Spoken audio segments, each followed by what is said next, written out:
think if university or college doesn't appeal to you, then this is perfect for you.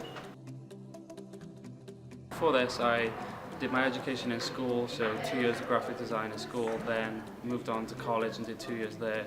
And then I was out looking for an apprenticeship and managed to find this one. Cyn Prentisiaeth, o'n i'n gweithio mewn swyddfa ar gyfer cyngor Caerdydd. O'n i jyst bach yn diflas o ffeindio i'r Prentisiaeth ar Trydar, so nes i neud cais, a dyma fi. I was in college doing a BTEC in ICT, so I was just different units of overall ICT, and then from there you go into a specific, so like graphic design or web design.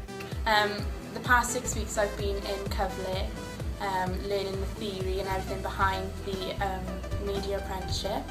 It's been really fun, I've really enjoyed it, I've met some lovely people.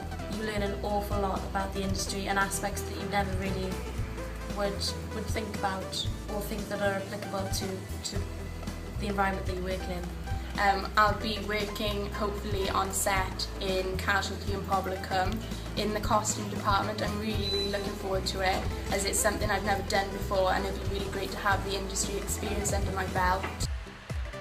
Ystyr fel so waith oedd gen o'n i'n neud, o bob diwrnod o wahanol, so o'n i'n dysgu bob diwrnod, dim ond lle o'n i os dyn ni ar set neu'n workshop, o'n i'n just dysgu trwy dydd, bob dim yn newydd. Ond yn amlwg o'n i'n meddwl profiad yn y maes cyn yna. Bob dim yn brand oedd yn gret cael just dysgu bob dydd. Hynna fi'n gofio lot o, just feedio off pobl a pobl just yn rhoi gwybodaeth i fi.